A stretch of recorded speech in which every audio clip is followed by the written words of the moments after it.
Marseille, Sénégal, Sénégal, Marseille, le plateau du Sénégal. Retrouvez tous les samedis de 11h à 12h30 votre émission Le Plateau du Sénégal sur Radio Galère 88.4.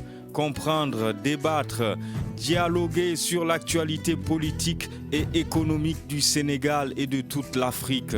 Animé par Lamine et Richard.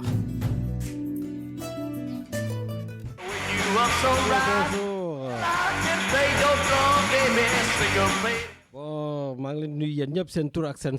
bonjour à toutes les auditrices, bonjour à tous les auditeurs de Radio Galère. Je suis désolé pour le retard.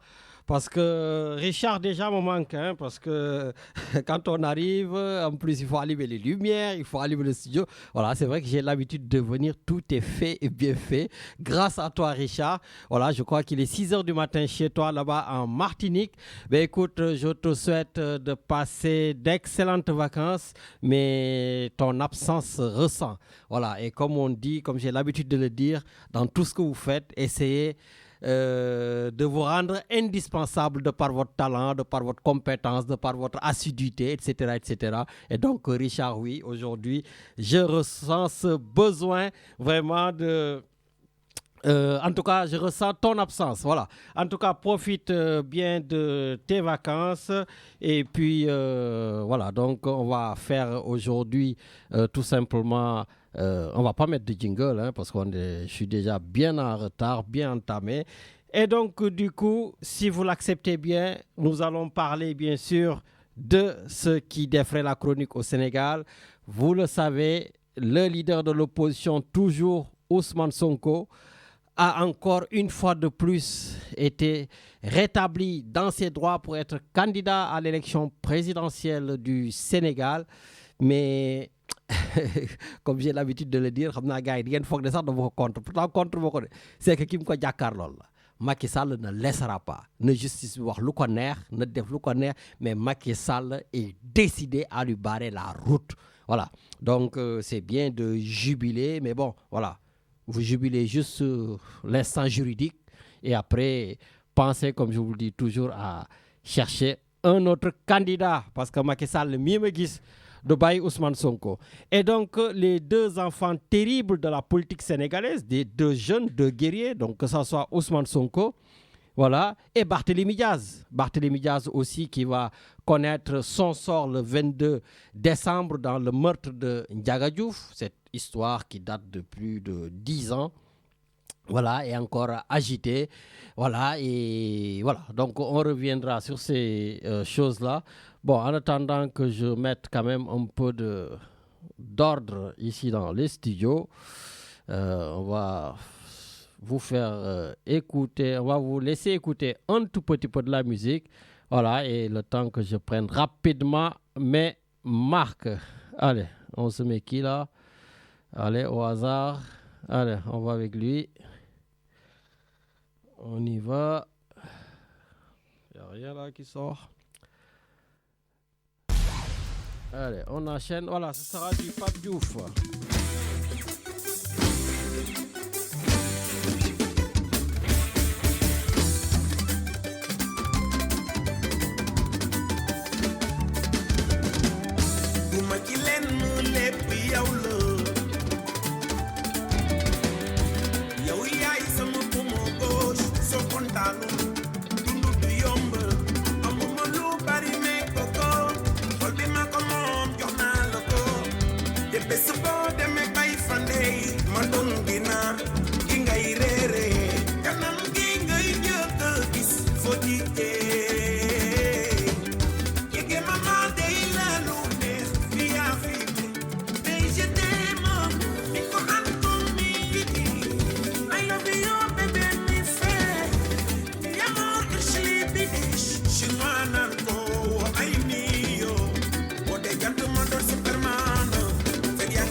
xel mi def sa tur ci kayitu kër gi tekki monument de la renaissance teg fa sa bos di ko statut benn séeréer ak boolu cere yi may def moo ko gën a neex di gis tukulóor bu guddee ki lay jooyloo moo la warana moo dee jant ma doon superman fekk yaa ngi sama wet kenn du ma daan def naa la sama soxla sama number one moo dee jant ma doon superman fekk yaa ngi sama wet kenn du ma daan def naa la sama soxla sama number one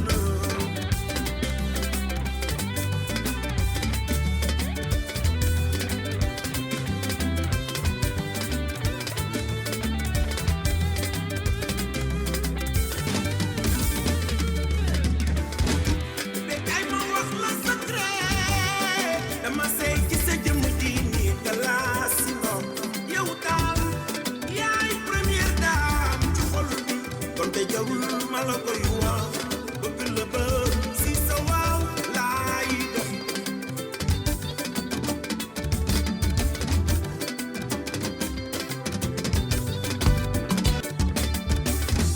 yaay piano sama may yi mélodie foo ko jàngee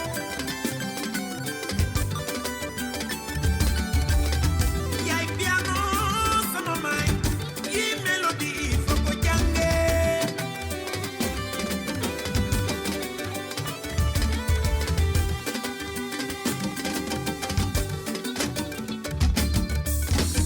bilaay mbëggeel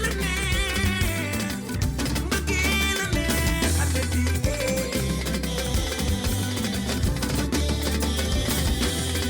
muy gën di neex a neex ba jaaxal ma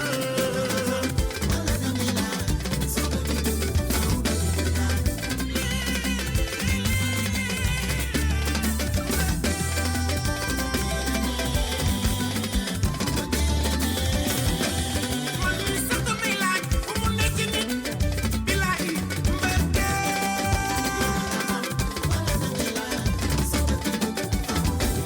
man mi sax damay laaj fu mu nekk nit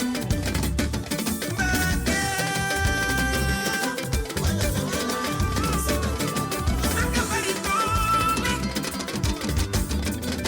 bilaay Merci beaucoup, merci Pape Diouf. Donc gars yi maa ngi nuyu sama chroniqueur yëpp en commençant bien sûr par celui du Var Medoune j'allais dire Medoune Jean-Pierre Seck. Non, Medoune Jean-Pierre Seck, il est du côté de Annemasse. Je parle de Pape Medoune Baye Medoune Diène qui est du côté du Var, donc de Toulon. Voilà, je pense aussi à notre ami Thierno Dieng, donc ex-toulonnais devenu parisien, ça fait longtemps on l'a pas entendu. Voilà, donc ñoom Djedja, ñoom Sophie Diagne, xëy na naa fàtte gars yi Grand Ndiogou, voilà yéen ñëpp daal maa ngi leen di nuyu baax a baax. Voilà, et puis je voudrais aussi faire une dédicace quand même à Richard, donc comme je vous l'ai dit, Richard qui se trouve du côté de la Martinique. Et quand même, malgré tout, comme j'ai dit, il est 6 heures du matin et il me surveille quand même. Parce que Richard, il croyait qu'il y avait des problèmes techniques. Non, Richard, il n'y a pas eu de problème technique, je suis venu en retard. Voilà, c'est différent. Bon, ben écoute, en tout cas, Richard, je vais te dédicacer ce morceau. Ben, tu vas comprendre, tu es de la Martinique. Allez, on va mettre donc un morceau nostalgique. Voilà, et comme je sais que tu n'es pas seul, voilà, je dédicace ce morceau aussi à tes sœurs. Voilà, notamment Elsa, Elena et à Sandra. Allez, donc ce morceau, c'est pour vous.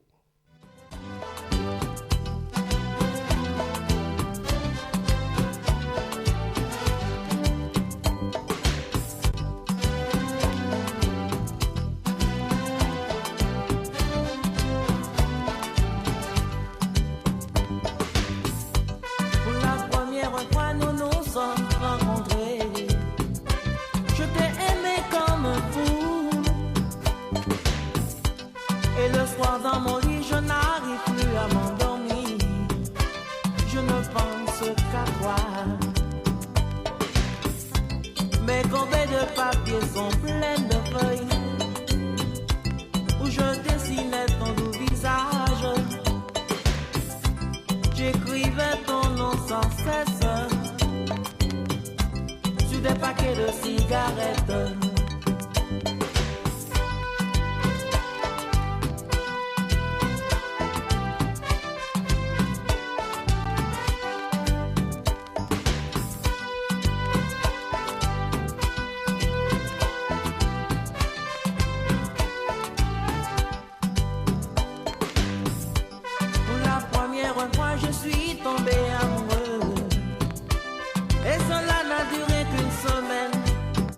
Elzo maa ngi lay xalaat ci sound bi. Pourtant nous étions assoiffés d'amour. Et notre ami qui est devenu un marabout. Pense qu'à toi.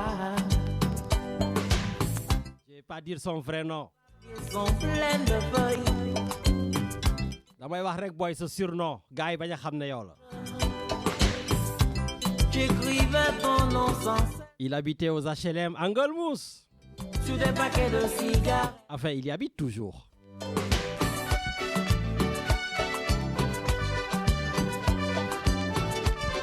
xam ngeen ñun ay boy Colobane lañu. Et il y avait une seule maison qui avait une piscine foofu lañu daan baa liggéey.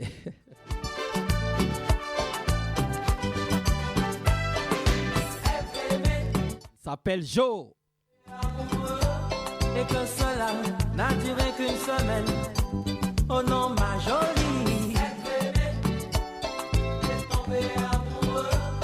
Et pourtant, nous étions comme déjà soifés d'amour.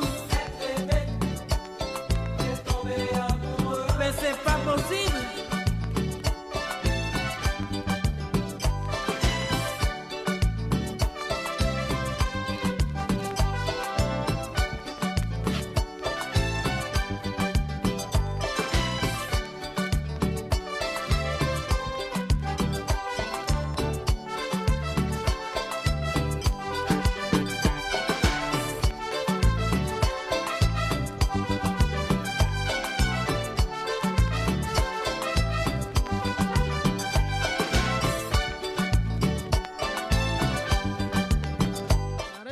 Tan, tan.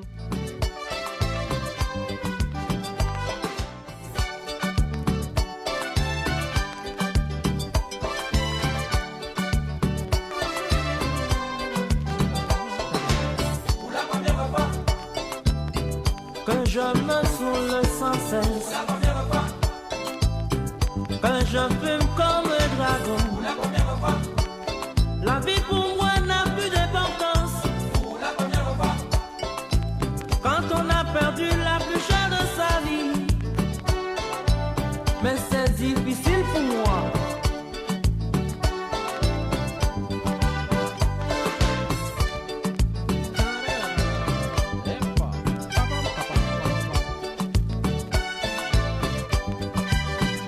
Ak boy Cité Port yi ñoom Matar yi.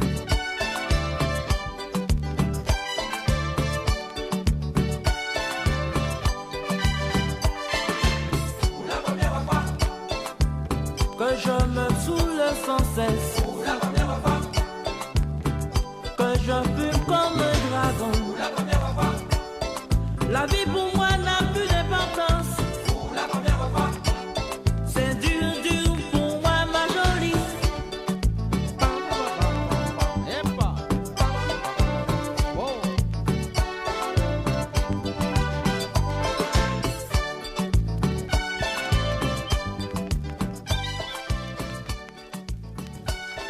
Voilà Richard, donc c'était ce morceau nostalgique pour toi et tes sœurs. Voilà, et puis maa ngi koy way ma Angle Mousse yëpp waa Cité Port waa Bopp donc sama grand yi ñoom grand Lopi Diagne aussi voilà donc les basketteurs moromu Matar Ly voilà donc boy Gibraltar yi nekk foofu voilà donc daal mi ngi noonu quoi waa Waagu Ñaay Jaon HLM 5 HLM 4 voilà donc gars yi bëggoon baal hein waaw c'est vrai que waa Sicap Amitié ñoo ñu rawoon mais quand même HLM ça va quoi voilà donc ben écoutez je crois qu'on a déjà Matar Ly depuis le Canada. Est-ce qu'il est là, notre ami?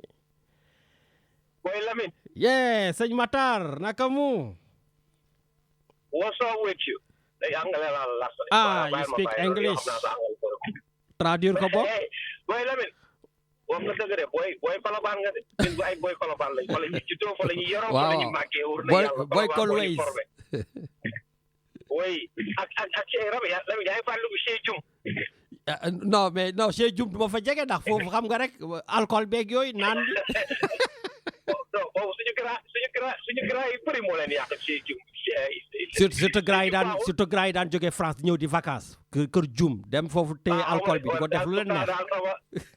sama grand yi bëri foofu moo leen seen centre de kii mais Angle Mousse neexoon na de booy Lamine nga xam ay booy stepper man stepper laa juddoo màggee mais yow Angle Mousse c'est vrai yow Angle Mousse nga màggee mais booy cité port ga.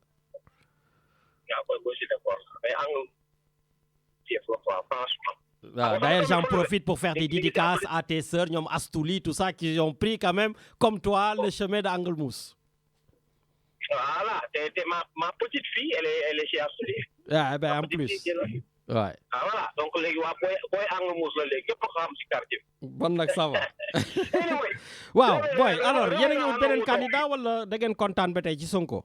Lamine, s'il te plaît, aujourd'hui, je vais te recadrer un peu là, parce que yow, yaa ngi sonal waa Pastef fi nag xam naa booy sama booy bi nu mu tudd booy Jules war na mer parce que vraiment. Non, c'est mon jeune frère, il dit rien à son grand frère.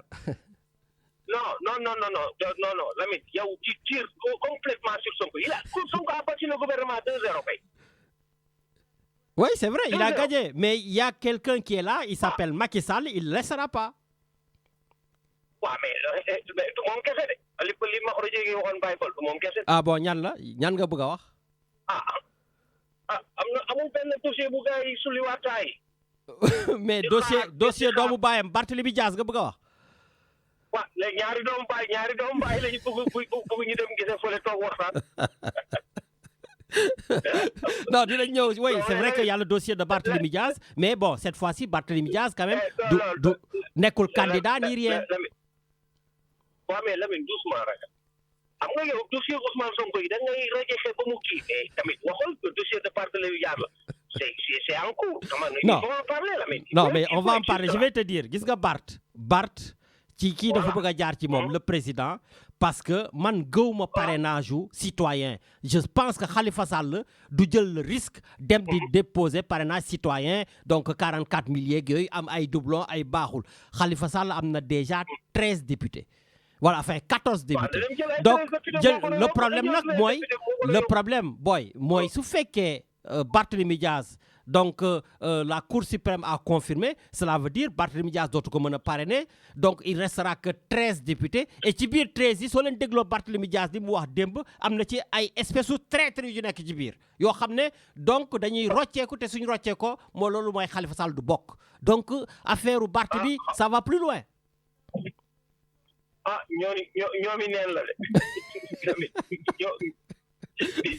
bi Ousmane lañ doon ñoomi neen la nañu lijjanti seen tëbas yooyu ñoomi neen la. waaw yéen daal booy Macky Sall daal dañu koy bàyyi muy def lu ko neex ci dëkk bi.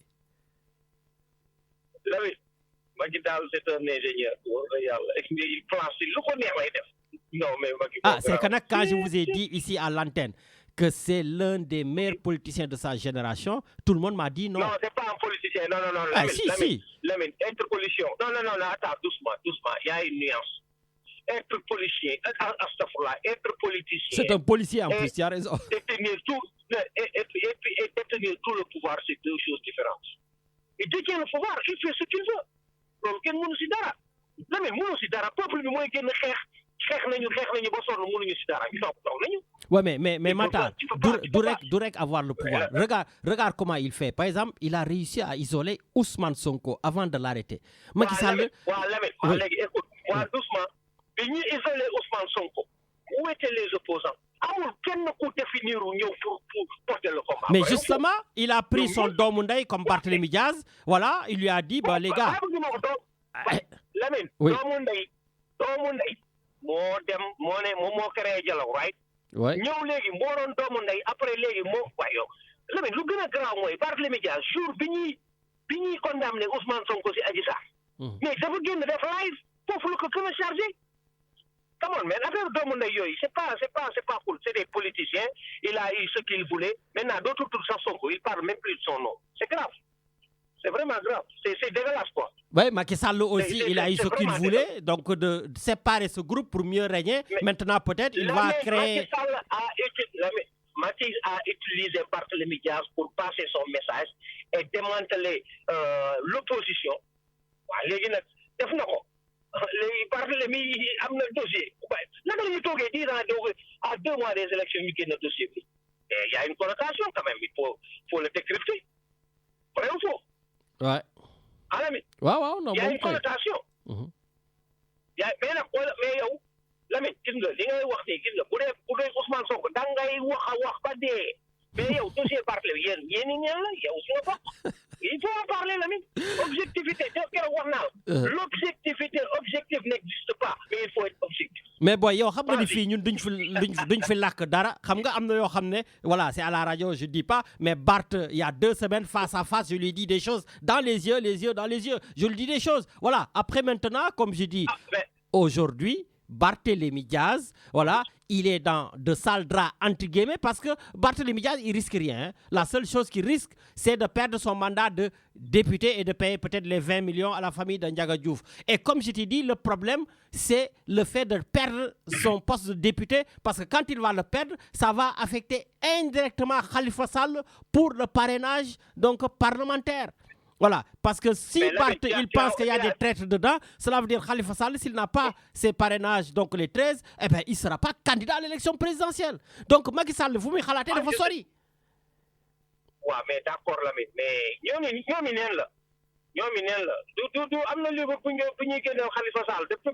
ah oui, d'ailleurs c'est mon grand Moussa Taye qui sort ce livre, Moussa Taye. Voilà, donc nous lay féliciter du livre. Et puis j'espère que le lancement se passera bien. Voilà, c'est une très bonne chose, mais le problème là, c'est leur problème. Ils n'ont qu'à gérer leur problème. Ousmane Sonko a fait un problème. Au lieu que nous appelions amour ça. Non, mais là, c'est tellement dégueulasse, mais Ousmane Ninko isolé complètement. L'opposition a été tellement faible sur son cas là. L'opposition a été faible ou le président de la République Macky Sall a été fort? Non, l'opposition, ils n'ont rien foutu. Les opposants, ils n'ont rien fait. En tout cas, Matar, tu es apolitique, ouais, tu maîtrises quand même des choses. Hein? Mais j'écoute beaucoup de YouTube. Et je fais beaucoup de recherches sur ce qui se passe. YouTube, sérieusement, j'écoute, j'essaie d'écouter ce qui se passe. Le mec que je suivre, moi, le sport. Ok? Mais je suis quand même la politique, je lis les journaux et trucs, tout ça, pour savoir ce qui se passe. Parce que il y a raconter n'importe quoi, tu n'es même pas au courant de ce qui se passe. Ça, c'est vrai. Ouais. Bon. Voilà, maintenant, les si objectivité, ni ngay xolal demal 50-50. Doomu nday, ok, 50, pour les 50. Oui, ça. That's it. Bon. Waaye nag jël fee, il doit charger 90 après jël fee 10%. That's not fair. Xam nga les Américains li wax, that's not fair. Ah, waaw léegi gars yi ñu ngi woote léegi gars yi ñoom xëy na ñoom ñu rétablir loolu parce que c'est ça l'objet de l'émission. Man damay défendre ay position après chacun est libre de ne boy du noonu wala gara du noonu ñu dem seen yoon. Voilà, téléphone yaa ngi sonné. Bon nag waaw. Attends, une seconde, xam nga man xam naa la, je te connais. Xam naa voilà, bye non. Waa léegi anyway, mun naa am benn une minute rek. Waaw, vas-y. Waaw, vas-y. La Coupe d'Afrique là, Lamine. Waaw. Ce que j'ai vu là. Est-ce que tu sais que l'équipe du Sénégal a changé de cap? C'est-à-dire Sénégal, l'équipe du Sénégal, l'équipe du Sénégal de 2022, ça va être très, très, très différente de l'équipe de 2024. Mais pourquoi? J'espère qu'ils vont s'en sortir. Parce que la compétition, non, c'est pas question d'équipe, c'est question de compétition. Man, je te parle en connaissance de oui, cause. En tant qu'ancien capitaine de l'équipe nationale. En tant que sportif. Lamine, on a presque toutes nos stars qui sont partis au Qatar, là, Arabie Saoudite. Et puis cette ligue-là, c'est pas une bonne ligue. Maintenant, tu as préparé terrain ou défaite, hein? Non, c'est pas question de défaite. Je suis de tout cœur avec. L'entraîneur, c'est mon entraîneur. Oui, mais il n'est pas bon de toute façon, on le sait. La femme chance. Ouais, mais s'il n'est pas bon, il vous a amené la Coupe d'Afrique? Oui, on l'applaudit, mais il faut peut-être qu'il change maintenant. Change quoi? Qu'on le change plutôt. Après, ok, écoute. Parce qu'il n'y a pas de bon jeu. Cette équipe nationale est moribonde. Voilà. Et en plus, comme tu le dis, les joueurs actuellement, on ne les entend plus. Ils sont tous mauvais. Sadio Mané, il s'énerve du matin au soir. Il n'y a pas une bonne équipe là. Donc, cette fois-ci, on ne prend pas en Côte d'Ivoire la Coupe d'Afrique. Je dis que le Sénégal ne va pas partir comme étant le favori, comme la dernière Coupe d'Afrique. Comment ça? Il gagne la Coupe d'Afrique, il n'est plus favori? Pour moi, non. D'accord. pour moi non. Pour moi, en tout cas bés bu la Gambie dooree il faut changer de nationalité Gambie bi bu la dooree. non Lamine daay ma wax la nag benn affaire gis nga ñun nekk équipe nationale dañuy am pride am na équipe yoo xam ne duñu gagné man am na équipe yoo xam ne duñu ma gagné ay Mali ay Guinée ay Gambie non come on man. Lamine faut pas déconner. baax na dinañ ci waxaat Coupe d'Afrique bi janvier rek la de. Lamine il faut jouer pour gagner mais il y a des équipes yoo xam ne question de personnalité la il y a des équipes yoo xam ne waruñu gagner Sénégal ay Mauritanie yooyu dañ la war a taw. Ouais, mais c'est paradoxal. Tu viens de me dire que tu as une mauvaise équipe là qui va aller. Non, j'ai pas dit qu'on a une mauvaise équipe là, mais attends, doucement. J'ai pas dit qu'on a une mauvaise équipe. J'ai dit que, écoute bien, l'équipe qu'on avait en 2002, pour moi, d'après moi, c'est pas la même chose avec l'équipe de 2024. Parce que l'équipe de 2024 a moins de talent. C'est pas question de talent, mais les joueurs sont là. Bon, si on y a le wax ñu bàyyi ko. Mais l'ossature est là. Moi, je ne sais pas les 22 qui vont partir, mais je pense que c'est l'ossature de 2022 l'ossature, qui va partir. Elle est moins bonne que celle de 2022. Ouais, mais c'est ça que j'ai dit, Lamine. Ah, voilà. Non, dama bëgg mu leer rek ay wax yu lëndëm yooyu, non. Non, man. Lamine, man xam nga yow yaa gën a xam ni du ma lëndëm. Man si digg ba laay jaar. Waxoon naa la ko bu yàgg.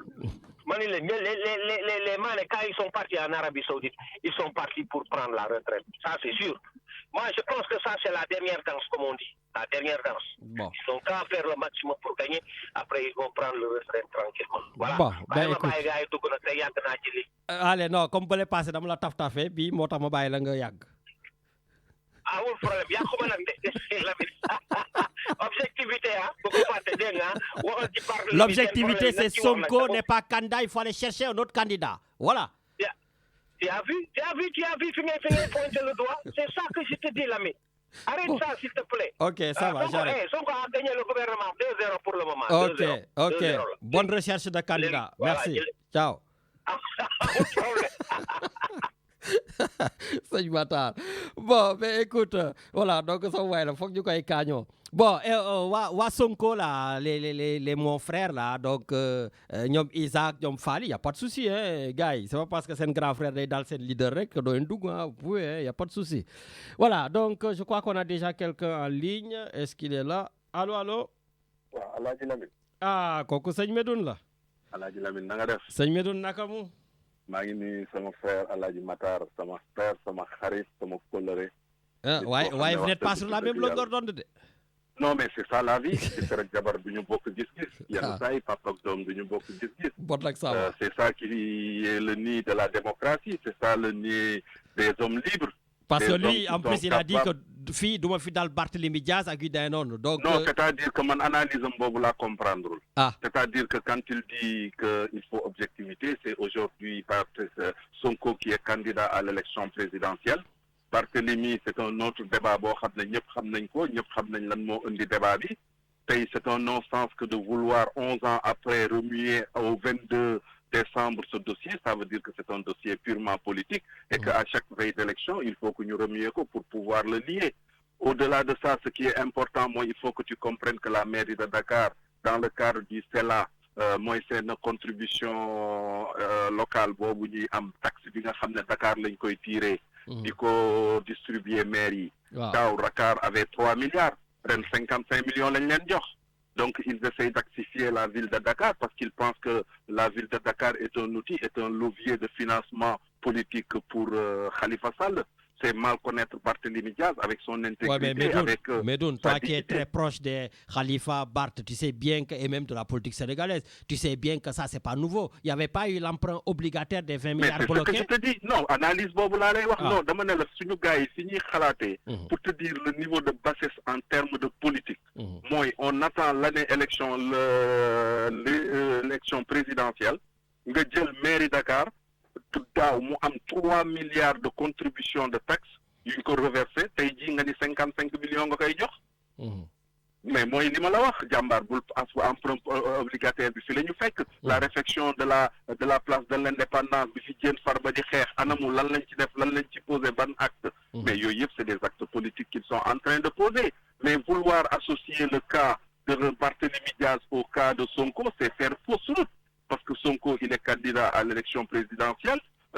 Effectivement, comme tu le dis, il y a un jeu politique d'une manière vraiment Machiavel qui fait que Wadi définit effectivement à travers le parrainage des parlementaires, ce fait qu'il y a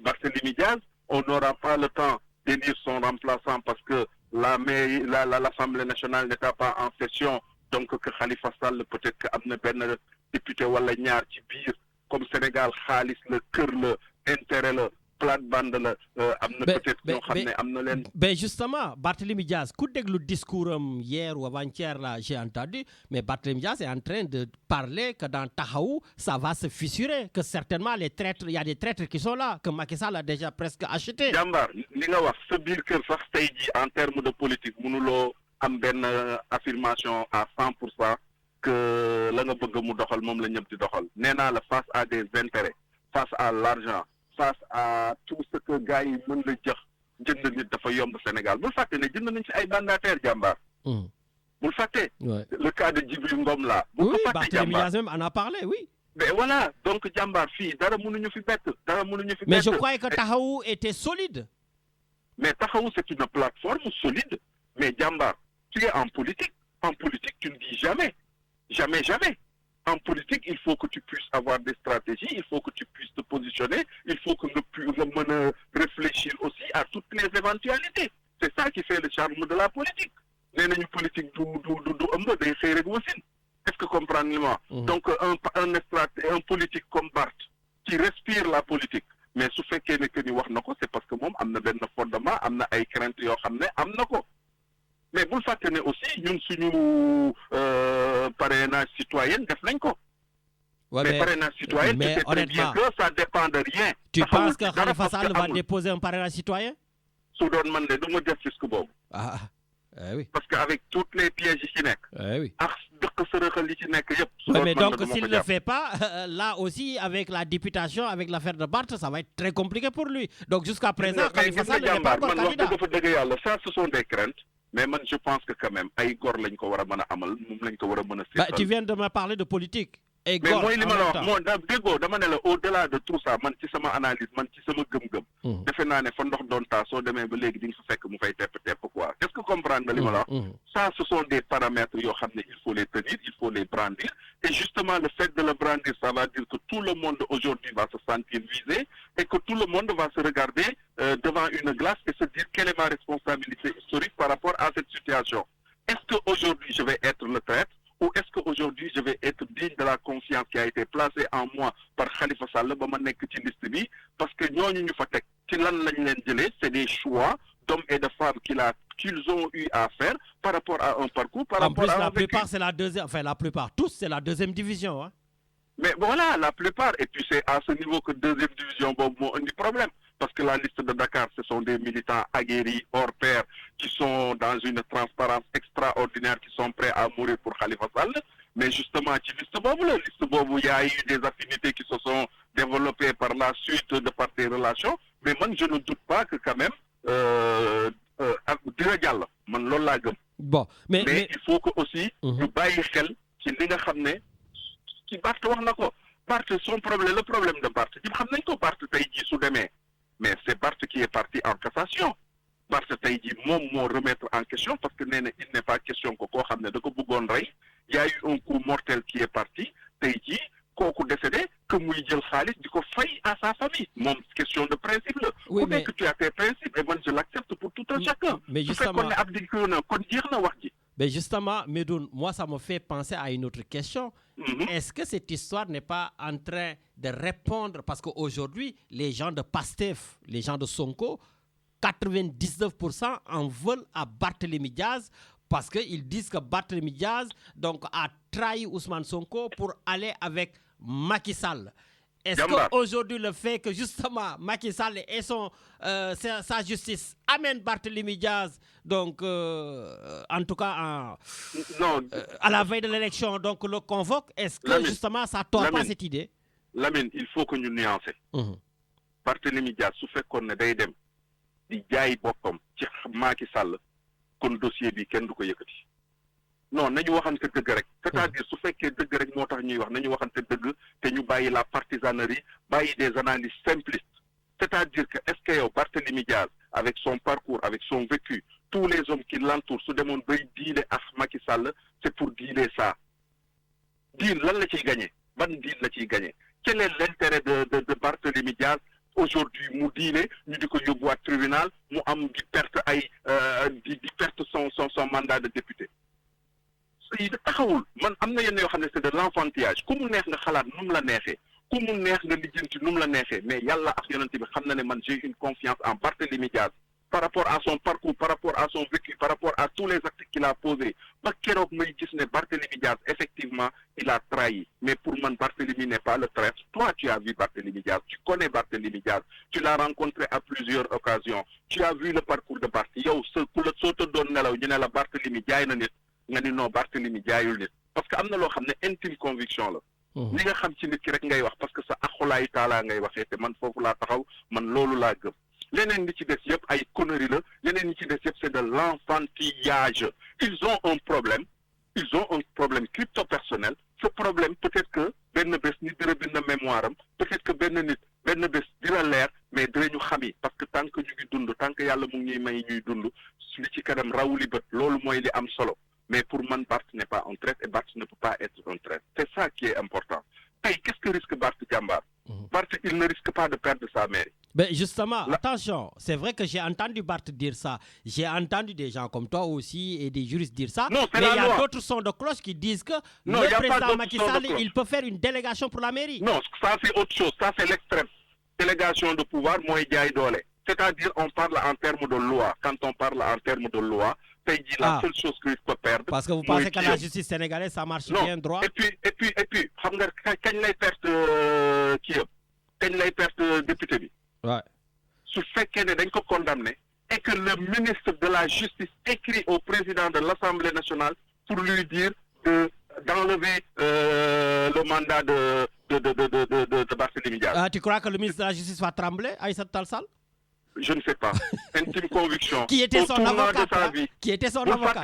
Mais Mani, vous le faites, moi, je dois défendre Barthélémy Diaz ci dossier bi. Non, mais moi, je dois avocat Barthélémy Diaz. Moi, je pense que celui qui maîtrise la politique sénégalaise, mais c'est bon, quoi, tu vas aller partout. Parce que la politique sénégalaise, c'est rien à faire là.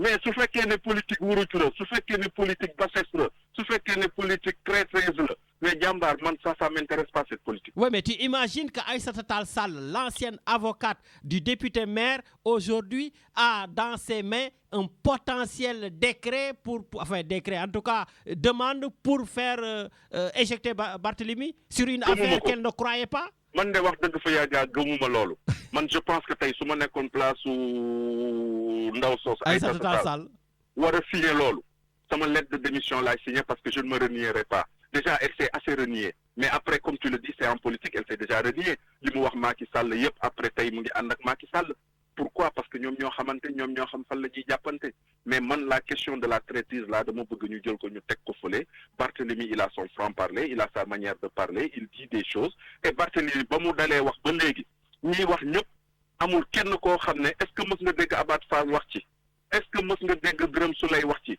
est-ce que mës nga dégg Guy Marius Sagna wax ci est-ce que mës nga dégg keneen ku ci wax non ñi ciy wax ñëpp mooy ñi nga xam ne xamuñu ci dara sama classe kii parce que tey Sénégal dafa neex xam nga lu tax Sénégal neex la météo politique mooy tey jii y a des chroniqueurs yoo xam ne kenn xamul fan la ñu jóge kenn xamul fan la ñu jàngee kenn xamul fan la ñuy jëlee seen source ñëw taxaw ci rajo bi di wax lu leen neex nit ñi dégg ci li leen neex ñëw dox commencer di défendre buur yooyu c'est ça qui est dangereux aujourd'hui c'est-à-dire que tey man su fekkoon am en termes de démocratie il y a des émissions qui ne doivent même plus exister au Sénégal parce que ce ne sont rien d'autre que des canaux de véhiculer des messages, des propagandes politiques tout simplement jàmbaar voilà donc tey jii ñi nga xam ne ci seen intime conviction ci seen jaar-jaar ci seen xam-xam ci seen expertise ci seen expérience la ñuy xool pour analyser le jeu politique xool la géopolitique xool la géostratégie génnee ci ay analyse mais jàmbaar c'est une infime partie sinon on est tous xam nga ñan ay waayu TFM bi ay Sa Ndiogou la ñuy déglu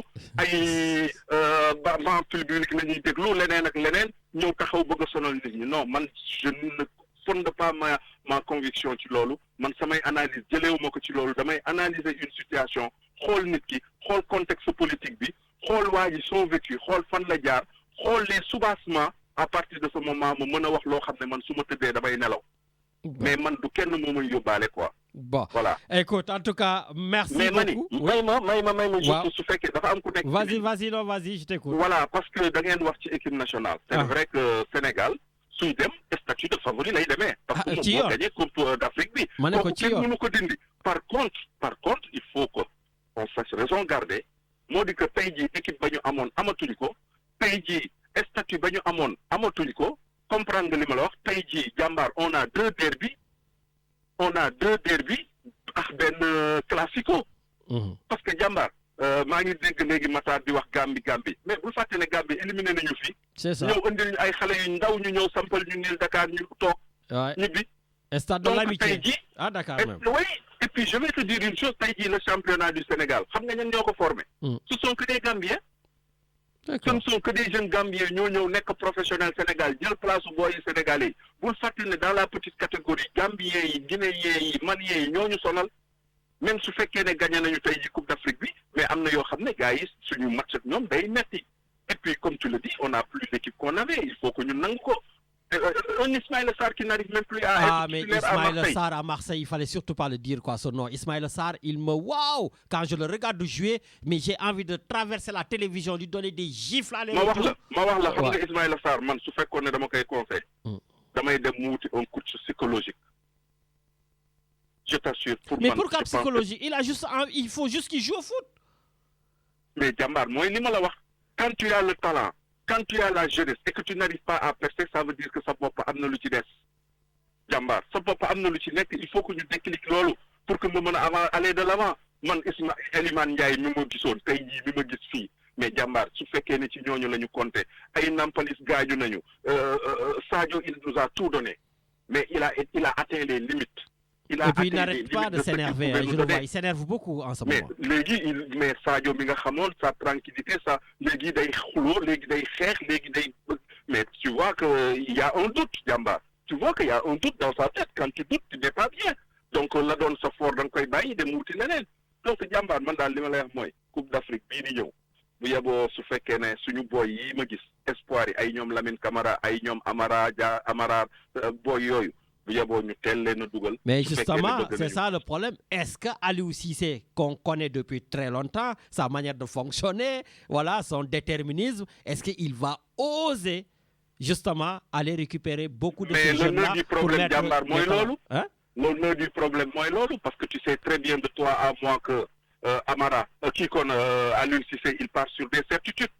Eh oui, il va te mettre un Koulibaly, il va te mettre les gars là. Mais dire xoolal ba léegi il nous impose même Kouyaté lu mu jàmbaar la mais quand même il y a l'âge il xoolal Gana tey est-ce que comprendre nga tey jii jàmbaar je pense que préparation match yu mujj yi ci la waroon ñëw indi une rupture indi ay boy yoo xam ne ils sont frais ils sont jeunes boy yi commencé une compétition bi suñu demee Coupe d'Afrique boy yi mën a imposer wu mën a génn am na moment boo xam ne nit ki da nga koy jox chance am. Ouais, mais le problème c'est que même quand j'entends en tout cas les chroniqueurs au Sénégal tout ça, il y a personne qui ose parler de ça quoi. On dit toujours non, c'est une autre compétition, vous allez voir, mais je pense que peut-être comme tu dis les U20, xawma lan, il faut aller les chercher à la place de nos stars là qui loolu mooy suñu salut de loolu de mooy doon suñu salut. Et puis jàmbaar suñu joueurs yi gars yi xam nañ leen quand tu vas jouer contre le Ribosong il va t'amener des pièges anti Ismaïla Sarr des pièges anti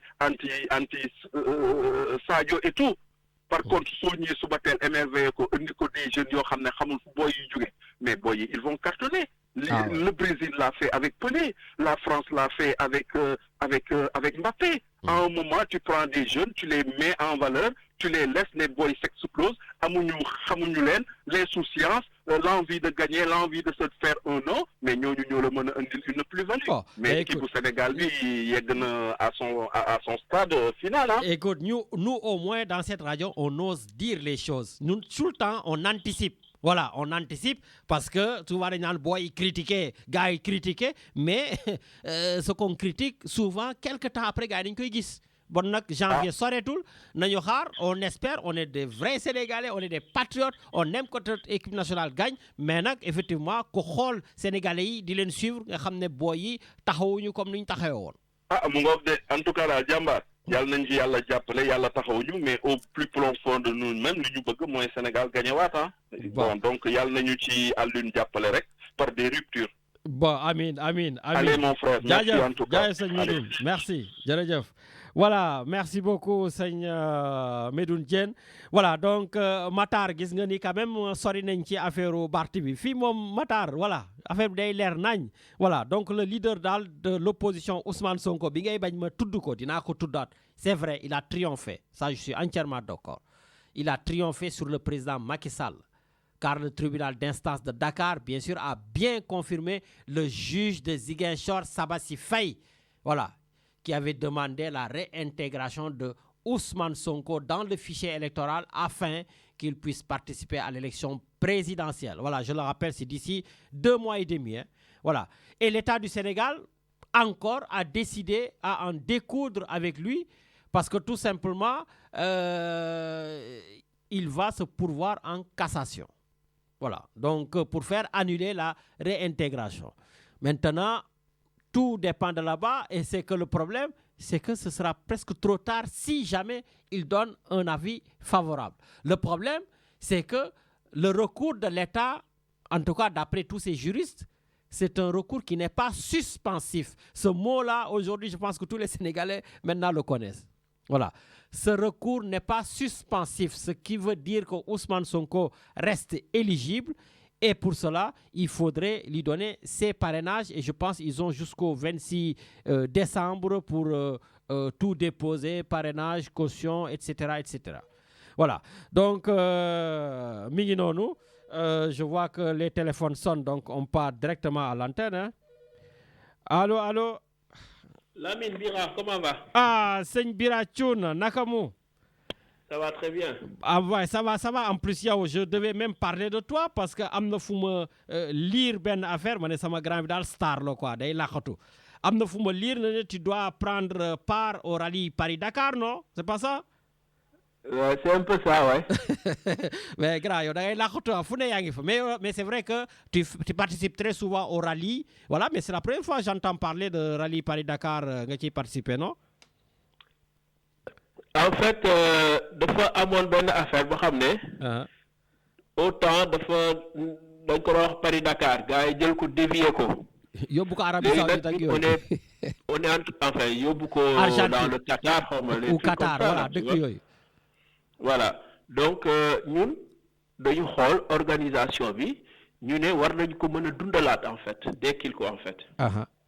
Donc pour dekkil ko il faut effectivement se préparer, revoir le chemin, xoolaat tracé yi tout ça là. Donc ci lañ nekk di travailler quoi pour dundalaat li ñuy wax Paris-Dakar parce que sur le plan économique am na ci solo lool et puis sur le plan relationnel entre les pays am na aussi loo xam ne dina gën a conforter relations, je dirais, diplomatiques, sportives et autres, voilà. Et oui, et puis comme tu dis, moi quand j'étais encore beaucoup plus jeune, il y a au moins 20 ans derrière, boobu temps dañ naan daw ay Lac Rose. Voilà, di ñëw di gis tubaab bi di leen ñaan ay casquette ak ay affaires yooyu, tu vois. Bon, ça c'est le côté folklorique, mais effectivement, comme tu dis, sur le plan économique, mais ça faisait vraiment bouger les lignes au pays. Et aujourd'hui, quand j'entends le rallye Paris-Dakar, mais c'est plutôt Paris-Argentine ou Paris-Qatar ou Paris-Arabie Saoudite, c'est vrai qu'il y a un souci, quoi. Donc, il y a leen ci Yàlla jàppale pour rallye Paris-Dakar bi di finir Dakar comme d'habitude au Lac Rose. Ah ben oui, et en plus à Marseille, je crois qu'il y avait un départ avec avec la fille du président Sindiély Wade. Exact. Vrai, tu vois, j'ai des bribes d'informations. Bon, enfin, nous mettre tous ces trucs-là en place, hein. C'est pas facile parce qu'il y a toujours des requins qui sont là, qui veulent pas. Ah ben ça c'est sûr, hein, des requins, bon, mais tu sauras faire face, Inch'Allah. Voilà, on est là, on essaie de faire le nécessaire. Bon, je dirais pas Abou Macky Sall Dialé parce que bon, je pense qu'il n'aura aucune chance. Bon, mais attention, Amadou Ba, son dauphin là, samedi, il a fait sale comble à Paris quand même, hein, malgré toutes les critiques. Mais bon, Lamine, tu sais, si tu veux lui faire la promotion, tu peux y aller. Non, mais je ne fais pas la promotion, je dis les choses telles qu'elles sont. On a tous critiqué, mais Amadou Ba, il a fait sale comble à Paris. Lamine, ce qu'il faut souligner très rapidement, parce moi je ne suis pas rentré pour ça, oui. Ce qu'il faut souligner très rapidement, c'est le manquement du gouvernement envers ces magistrats. D'accord, sa justice. Là, c'est honteux quoi, c'est honteux. Ma ñëw tey ji jël ne la yow toogal ma fii loo fi wax maa ko wax loo def maa ko def nga ñëw def li ngay def ma ñëw bëgg la këpp kees ne la li nga def baaxul. Mais c'est quoi le problème? C'est exactement ça quoi, pour caricaturer. Voilà. Donc tey jii Sénégal les juges am na ñoo xam ne war nañu ruus war nañu xoolaat seen bopp. Man gis nga am na ñoo xam ne je leur cite quoi ay Madior Fall tout ça là, mais gis nga ñooñu Lamine, le prochain président war na ñëw simuler ba ñu 7-8 génn leen dans ce qu'on appelle la magistrature. Les El Hadj Diouf tout ça là, on doit les mettre au chaud parce que ñooñu dañu indi gàcce Afrique quoi, Afrique la ñu wax. Donc lu mel ni loi nga ñëw teg ay loi ñu fi nekk di cekket di kii boo xoolee waa ji à la télé man j'ai eu honte quoi, un avocat comme lui di wax yenn wax yi di def yenn xoolal mënuma sori quoi parce que bëgguma tooñ, mais am na yoo xam ne c'est honteux ñoom li ñu doxal ni c'est honteux. Sonko nag lenn am na yàgg suñu borom bi dina leen wan ni que moom daf fi nekkal pour ñëpp. Voilà, comme je te dis, je ne suis pas un sonkiste, mais injustice là mënul gëm moom laa mënul nangu. Et les Sénégalais, ils m'ont rejoint sur ça. Ils n'aiment pas l'injustice.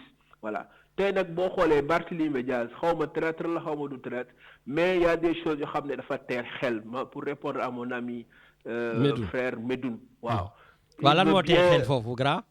Mais parce que xam nga Bart tey waruñu woon toog di wax affaire Sonko ak Barthélémy wala kii Sall Khalifa Sall.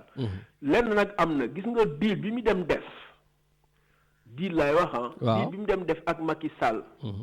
Loolu moo tey xelu Macky Sall ba gars yi ne saa kii buñ ko bàyyee il peut nous faire la même chose parce que am na yoo xam ne ça se dit en chambre waaw ça se dit en chambre. Le fait que mu dem door deal boobu man deal laa ko woon tuddee nekkuma woon ci biir. Mais am na yoo xam ne nous on le sait xam nañu parce que ñun dañu am ñoo xam comme tu le sais la ñu nekk ci biir. Bien sûr. di ñu xamal ay affaires. Mais ci par sutura ak respect da nga xam li nga xam indi sa analyse. Mais Bart le fait que mu duggoon ci biir dem waxtaan ak Macky Sall ba yenn affaires yi ñu foog ni stabiliser wu na mu génn changer veste. Indi quelques provocations ba am ay coow yu ndaw ci biir entre moom ak ci Sonko loolu dafa tey xel léegi nag loolu nekkoon ci biir gars yi dañ ne attention booy bi il peut nous le faire à l'envers léegi nag on va sortir son dossier teg ko fii bu ne ŋaap rek ñu jël ko dugal ci biir donc on va mettre ça il va fermer sa gueule affaire bi loolu la. Macky Sall il n'est pas fort mais nañu waxante dëgg les gens qui sont à côté autour de Macky Sall. C'est ces gens-là, je ne vais pas sortir de mots, mais ces gens-là, il faut faire très attention, ils sont dans l'ombre. Parce que dañ leen xam démb, xam seen jikko, xam seen melokaan. Ces gens-là, il faut faire très attention. Macky Sall, il est là, il est omnibulé, il est manipulé ce mec. Mon président, il est manipulé. Il est manipulé par qui? Mais par son alentour. D'accord. Par son alentour. Lamine, les conseillers là, xam nga li may wax Lamine. Non, grave, vous devez xaw ma ci dara. Yow li la kii di wax rek am quoi. Matar wax. Voilà, yow moom la nga xam lépp toog wax. Te ne nga ma grand, on peut tout savoir mais on n'a pas le droit de tout dire. Ah, ça c'est mon père qui me disait ça. C'est vrai. Voilà. Donc il faut ñu yeewu xam ne Sénégal bu ñu bëggee mu continuer mel ni nga xam ne noonu lañ ko bëggee. Nañu bàyyi xeex yu ndaw yi ak les petits coups bas là nañu bàyyi Sonko mu génn yàlla bu tuddee ni mooy doon président il va l'être voilà et par où il va passer il y a d'autres gens yoo xam ne stratégiquement ils vont accepter sa candidature man ba léegi nii je sens que am naa yaakaar ni Sonko dina génn te dina def li mu war def quoi c'est tout. Bon nañu am nag sportivité boobu bàyyi ko mu dundam nañ ko génne ci kaso bi parce que foofu du place am ak ñeneen pour te dire très rapidement un associé boo xam ne il est là-bas en prison Kaba qu'est-ce qu'il fait en prison lan la def heure bi dafa téye suñu liggéey bu bëri tey jii liggéey boobu bu jàlloon. Mais lui ça fait longtemps qu'il est en prison. Ben oui, donc sur le plan économique... Et juste parce qu'il soutient Ousmane Sonko? Mais c'est tout. Pourtant, Amadou Ba, il commence à dire tchaki. Moi, je suis abal ay locaux. Xam nga diko abal ay locaux, diko jappalé. D'accord. Tay ñu xamni waji il est dans ce social, xol bu oyof bu rafet la yoré, ñu né mi ngi jappalé Sonko, dañ ko jël dugal ci ruq bi. Mais c'est exactement ça. La affaire bi affaireu jaay doole la. Te lolu dafa am fu mu wara yam. Man de limay conseiller vraiment son excellence Macky Sall na am ngor na génn par la grande porte. Voilà. Ne gagne par la grande porte. Amadou Ba nag il n'a qu'à prendre ses responsabilités mais nag nañ wax fu mu jëlee milliards yi parce que ñun xam nañ lu bëri. Ah ouais. Si jamais il gagne, il est président de la République, il vous le dira pas. Ah non mais Manela, Lamine, ñun xam nañ lu baax li xew.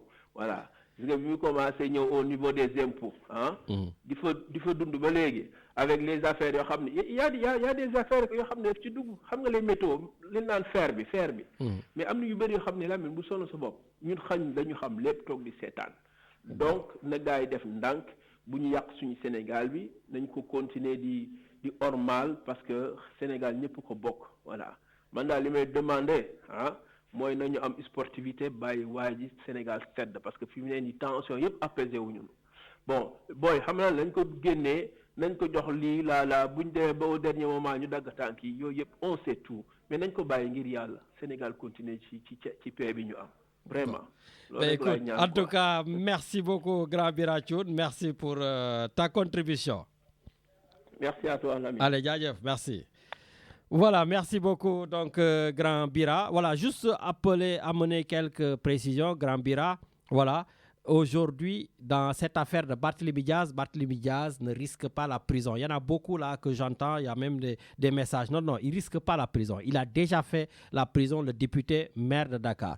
Voilà, ce qu'il risque, comme on dit, c'est qu'il perde donc son siège de député. Et comme je l'ai dit, en perdant son siège de député, il peut mettre en difficulté son candidat à l'élection présidentielle qui est Khalifa Sall, parce que moi, je ne pense pas, en tout cas, que des gens comme Khalifa Sall, comme Karim Wade, prendraient le risque de déposer un parrainage citoyen alors qu'ils ont la possibilité d'avoir 13 députés, parce qu'ils les ont.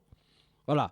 Ils ne prendraient pas le risque d'aller faire le parrainage citoyen qui peut être rejeté à tout moment alors qu'ils ont la possibilité d'avoir 120 maires et présidents de conseils départementaux. Voilà, donc moi c'est là où le bas blesse, mais Barthélémy Diaz ne risque pas d'aller en prison. C'est juste, il risque d'être inéligible, de perdre son mandat de député. Bon, le mandat de maire de Dakar, beaucoup disent qu'ils peuvent le perdre, beaucoup disent qu'ils ne peuvent pas le perdre, mais ça, c'est le débat éternel au Sénégal entre les juristes, le côté oui et le côté non. Maintenant, comme j'ai dit, moi, ça me fait toujours de la peine de savoir qu'il y a des jeunes Sénégalais qui sont à l'université et qui font du droit. Les pauvres jeunes-là qui font du droit à l'université, que ce soit Gaston Berger ou Cheikh Anta Diop ou je sais pas moi, Ziguinchor, etc. Oh, ils ont du pain sur la planche. Voilà, donc... Et puis, Bira Thioune, merci beaucoup de m'avoir rappelé cette fameuse phrase de mon père. C'est vrai que quand je venais faire mes émissions à la radio, il y a au moins, ça fait longtemps quand même que je suis à la radio maintenant. Voilà, et mon père me disait toujours, parce que je discutais toujours avec lui avant d'arriver en studio sur les sujets politiques, parce qu'il était très politique. Voilà, et mon père m'avait dit toujours, Lamine, tu as le droit de tout savoir en tant que journaliste, mais tu n'as pas le droit de tout dire. Voilà, et ça, effectivement, Grand Bira, voilà, ça me fait plaisir que tu aies retenu cette phrase que j'avais oubliée, mais quand même, ça m'accompagne toujours. Voilà, moi, c'est vrai que comme des fois, oui, il y a des choses, on le sait, hein, parce que quand on est dans ce milieu-là, on parle avec tout le monde. On parle avec le maire, on parle avec des fois le président, on parle avec des ministres, on parle avec des gens, voilà, et on a des infos qui nous arrivent. Après, on te dit, bon, efface vite, voilà, vu ma position, on a du monde, on a tout. Voilà, moi de temps en temps, mais bon, c'est ça aussi qui fait en tout cas le charme des fois des infos qu'on donne, qu'on s'échange entre nous, etc., etc. Voilà, ben écoutez, on va faire une petite pause parce que c'est dur de parler. Voilà, je fais une petite pause musicale avec Yek Yek de Viviane Ndour.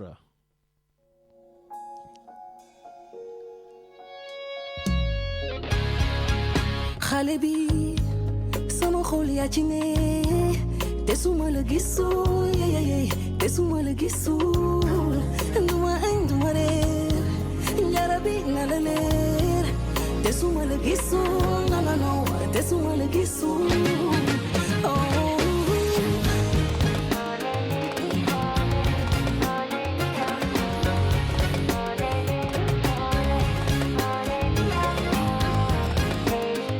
Ce morceau est dédicacé à Grand Pape Dia.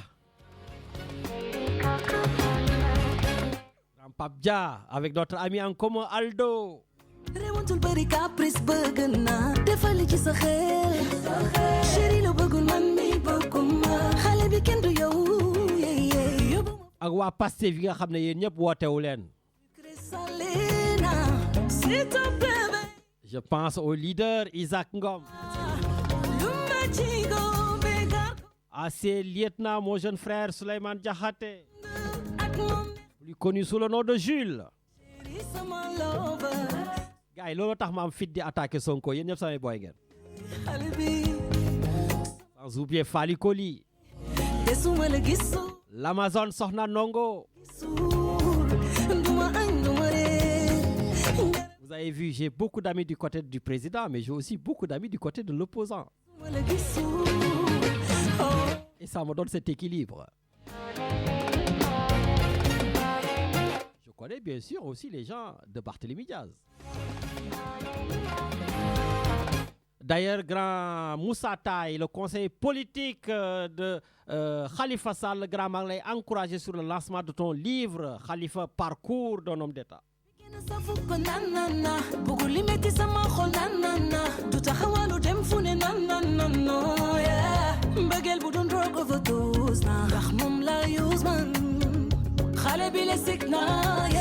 S'il te plaît, baby, yo kuko mate no playa.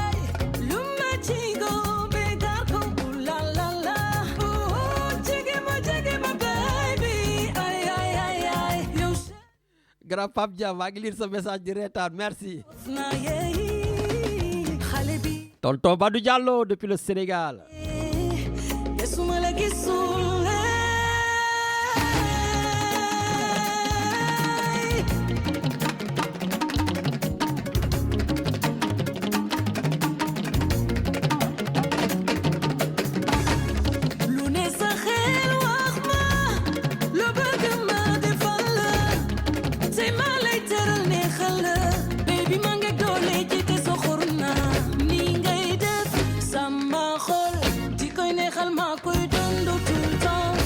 Bon, je savais pas du tout.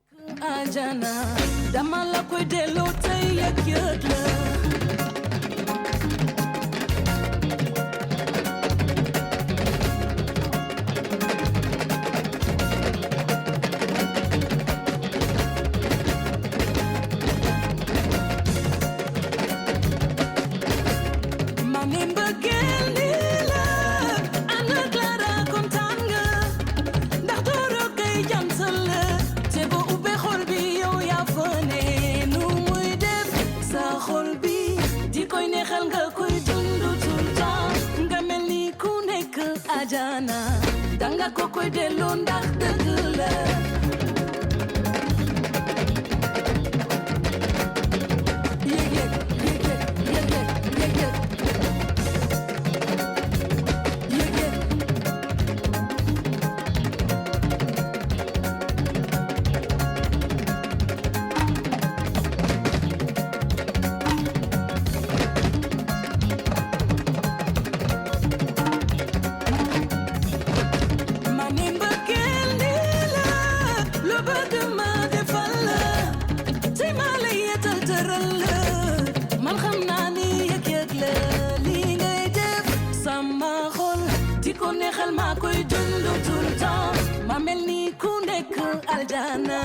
dama la koy delloo tey ak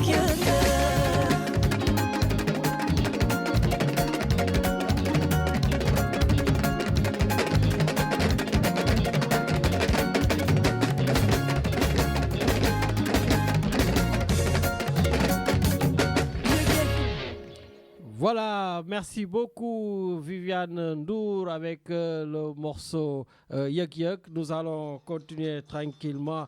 C'est pas le moment, on verra. Et on se fait une petite pause musicale. On continue d'ailleurs. Hasta la vista, dos bila yoka. Yen say baxna, girl in the showtime. Go di bad force ki ne, man gen di constat. Boy you nan sa café, man may sa sugar. Say na pa so bëgg déglu neex man la. Yalla ko def ci man nangul ma ko denga. Moy tu refi nit te sa loxo lalu ko. Gel bi li mi dégage nit antanu ko. Danga xam wala dangay laaj. Li yalla def ci man.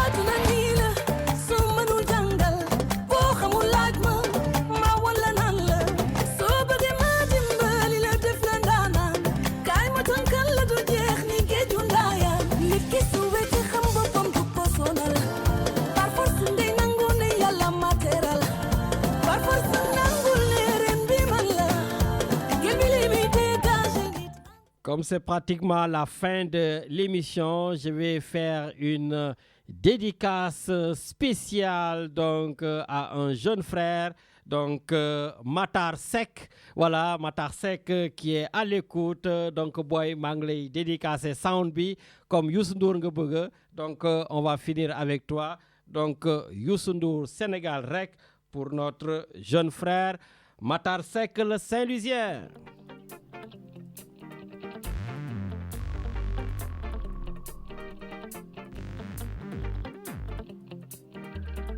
Luma wax yéen ak fu ma jëm yéen ak ñi ma bëgg ñan la ni ma mel yéen a ko waral daal ci Sénégal dëkku Gaynde Njaay mooy sunu jaajëf Matar gaynde ga moo tax ma tegal la ko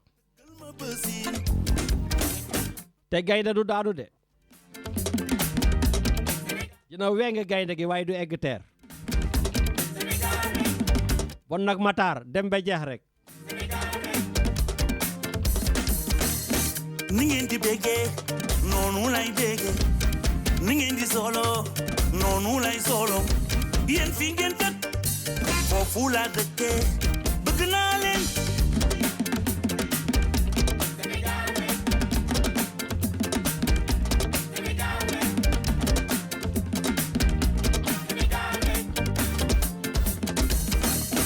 ni ngeen ko bëggee noonu lay demee fa ngeen may seen tuuma foofu lay jubal di ko jubant bëgg naa leen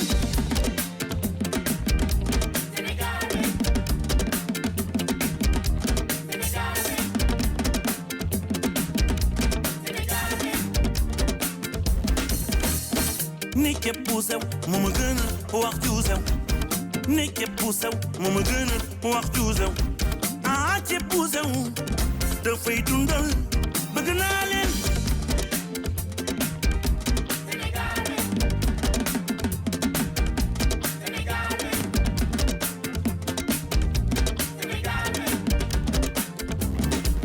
wo wo wo wo ma way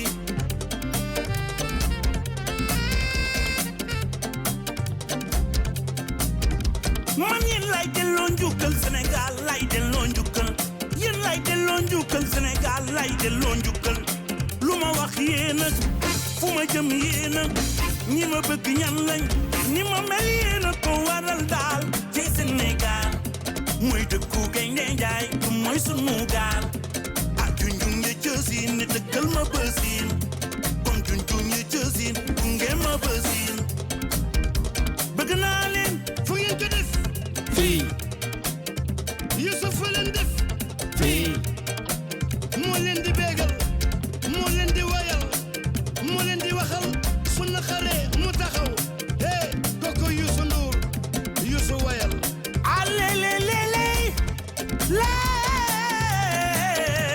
nit ku nekk ak loo xam del way waxal ak Sénégal maa jigéen waxal njukkal Sénégal lay delloo njukkal yéen lay delloo njukkal Sénégal lay delloo njukkal lu ma wax yéena fu ma jëm yéena ñi ma bëgg ñan lañ ni ma mel yéena ko waral daal ci Sénégal ak ku gaynde njaay du mooy sunu gaal junjun ja cësin tëggal ma bësin ak junjun ja cësin ni tëggal ma bësin junjun ja cësin tëggal ma bësin bëgg naa leen foo def Sénégal fii Sénégal fu ngeen def Youssou Ndour fii ki nga bëgg mu bëgg la foo ko def fii si biir xol bi fii laa ko def réew mi ka neex ay seen mindi njaago bekaay fii rek la ni ngeen di béggee noonu lay béggee ni ngeen di solo noonu lay solo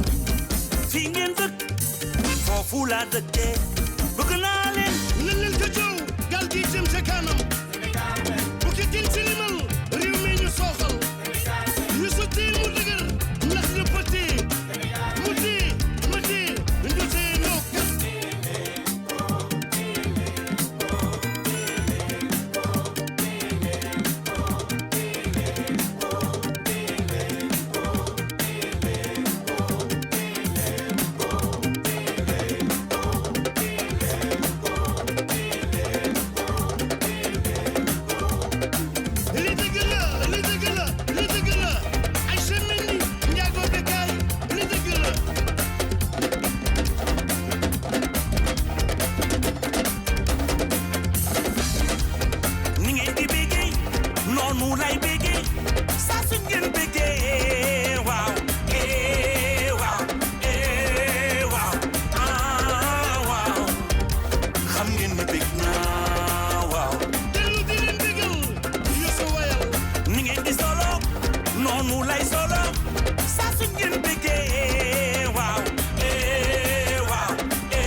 Merci beaucoup Youssou Ndour. Donc Matar Seck moko dédicacé donc pour lui, pour son plaisir personnel, mais aussi il le dédicace à sa femme depuis Saint-Louis du Sénégal et bien sûr à toute sa famille et à tous ses amis. Voilà, donc c'est la fin de l'émission. Pour ne pas empiéter sur l'émission de Étienne qui vient toujours avec ses commentaires un tout petit peu décalés. Donc pour éviter tout cela, on va tout simplement rendre l'antenne un peu plus tôt. Et donc, je finis avec Titi Bokolale. Eh oui, Bokolale. Donc, les gens sont encore prêts pour la défense, en tout cas, de leurs droits.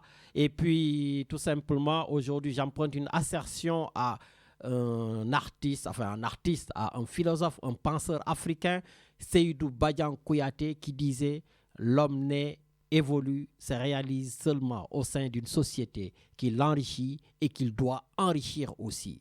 Hors de cette idée, hors de cette logique, il n'est pas homme. Donc, je vous laisse avec l'équipe d'Étienne et je vous dis tout simplement à samedi prochain. Richard profite et j'essaierai d'être à l'heure samedi prochain. Et puis, Matar, c'est que bitam bonus le pour yow. Donc, Titi Bokolale pour tout le monde, à tout le monde. Ni me fatek, ni me fateoul yen ñep. Et je vous dis tout simplement à samedi prochain.